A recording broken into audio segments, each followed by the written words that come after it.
भारत में एक ऐसा कोना है जहां ज्यादातर लोग कभी गए नहीं, लेकिन जिन्होंने वहां का खाना चखा वो जिंदगी भर नहीं भूले। ये है भारत का नॉर्थ ईस्ट। 8 राज्य, 8 कल्चर्स और 8 ऐसे फ्लेवर्स जो आपने शायद कभी सुने भी नहीं। आज हम यहीं से शुरू करेंगे अपना सफर और फिर एक एक करके पूरे भारत को टेस्ट करेंगे। तो आंखें खोलो, कान लगाओ और जुबान तैयार रखो, क्योंकि ये सफर आपको हिला देगा। सिक्किम, मोमो। चलिए शुरू करते हैं सबके फेवरेट से, मोमो। आज ये हर गली में मिलता है, दिल्ली में, मुंबई में, हर जगह। लेकिन क्या आप जानते हैं इसकी असली जड़ें कहाँ हैं? सिक्किम, हिमालय की गोद में बसा एक छोटा सा राज्य। यहाँ के लोगों ने सदियों पहले टिबेटन कल्चर से ये रेसिपी सीखी और इसे अपना बना लिया। सॉफ्ट डो में जूसी फिलिंग, वेजिटेबल्स हों या चिकन या पॉक, स्टीम करो, फ्राई करो, जैसे चाहो। साथ में एक तीखी टैंगी टमेटो चटनी। पहला बाइट लेते ही अंदर से जो वार्म्थ आती है वो सिर्फ खाने की नहीं, पहाड़ों की होती है। मोमो सिर्फ स्नैक नहीं है, ये नॉर्थ ईस्ट की आत्मा है। अरुणाचल प्रदेश, थुक्पा। अब जरा और ऊपर चलते हैं, जहां ठंड इतनी होती है कि सांस लेने पर भाप निकले। अरुणाचल प्रदेश। यहाँ का थुक्पा एक गरम नूडल सूप है जो टिबेटन इन्फ्लुएंस से आया और अरुणाचली दिलों में उतर गया। मोटे नूडल्स, गरम ब्रॉथ, फ्रेश वेजिटेबल्स या मीट और ऊपर से लोकल स्पाइसेस का जादू। पहाड़ों की ठंड में एक बोल थुक्पा हाथ में हो तो लगता है दुनिया की हर तकलीफ गायब हो गई है। ये डिश सिर्फ पेट नहीं भरती, ये आपको अंदर से गर्म करती है। Nagaland, smoked pork. अब बात करते हैं उस राज्य की जहां खाना बनाने का तरीका पूरे भारत से अलग है। नागालैंड। यहाँ के लोग जनरेशन से एक ट्रेडिशनल तरीके से पॉक को स्मोक करके प्रिजर्व करते आए हैं।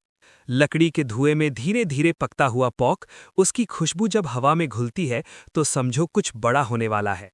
वो डीप, स्मोकी, बोल्ड फ्लेवर जो आपकी टेस्ट बड्स को एक नई दुनिया में ले जाता है। बैम्बू शूट्स के साथ पकाओ और बन जाती है नागा क्यूजीन की सबसे आइकॉनिक डिश। ये खाना बोल्ड है, इंटेंस है, बिल्कुल नागा कल्चर की तरह। मणिपुर, इरोम्बा। मणिपुर, पूर्व का गहना। और यहाँ की सबसे फेमस डिश है इरोम्बा। अब इसे सुनकर घबराइए मत, क्योंकि ये डिश उन लोगों के लिए नहीं जो खाने में टिमिड हैं। फर्मेंटेड फिश, जिसे निगारी कहते हैं, उसे बॉइल्ड वेजिटेबल्स के साथ मैश करो, साथ में फ्रेश चिलीज और हर्ब्स। ये टेस्ट बहुत बोल्ड है, बहुत यूनिक है। पहली बार खाने पर आप कंफ्यूज हो सकते हैं, लेकिन दूसरी बार आप खुद मांगोगे। इरोम्बा मणिपुर की कल्चरल आइडेंटिटी है और यहाँ के हर घर में ये बनती है। असम, खार। असम, ब्रह्मपुत्र नदी का घर। और यहाँ का खार एक ऐसी डिश है जो पूरे भारत में और कहीं नहीं बनती। रॉ पपाया को ड्राइड बनाना पील की ऐश के साथ पकाओ और बनती है एक नेचुरल अल्कलाइन डिश। ये टेस्ट लिटरली किसी और चीज से मैच नहीं होता। असमीज लोग इसे मील की शुरुआत में खाते हैं, डाइजेस्टिव की तरह। ये डिश असम की इंजीन्यूटी का सबूत है कि कैसे नेचर में मिलने वाली हर चीज से कुछ एक्स्ट्रा ऑर्डिनरी बनाया जा सकता है। मेघालय, जदोह। मेघालय बादलों का घर। यहाँ की जदोह एक कंफर्टिंग हार्टी मील है। रेड राइस, जो मेघालय के पहाड़ों में उगता है, उसे पॉक या चिकन के साथ लोकल स्पाइसेस और फ्रेश हर्ब्स में पकाओ। ये खासी कम्युनिटी का ट्रेडिशनल मील है। शादियों में, त्योहारों में, स्पेशल ओकेजन्स पर जदोह जरूर होती है। रेड राइस का नटी फ्लेवर और मीट की रिचनेस, ये कॉम्बिनेशन एकदम यूनिक है। एक बार खाओ और मेघालय के बादलों में खो जाओ। मिजोरम, बाई। मिजोरम एक ऐसा राज्य है जहां खाने में सिंप्लिसिटी ही सबसे बड़ी ताकत है।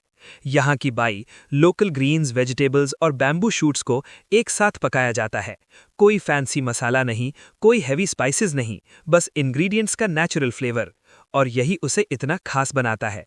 ये डिश आपको रिमाइंड करती है कि कभी-कभी सबसे सिंपल चीजें सबसे ज्यादा सैटिस्फाइंग होती हैं।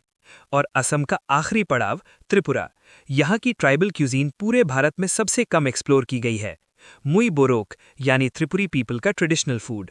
Bamboo shoots, fermented ingredients, local fish, इन्हें ट्रेडिशनल तरीके से पकाकर एक ऐसी डिश बनती है जो आपको किसी और वर्ल्ड में ले जाती है। ये खाना आपको त्रिपुरा की जनजातियों की सदियों पुरानी ट्रेडिशन से कनेक्ट करता है।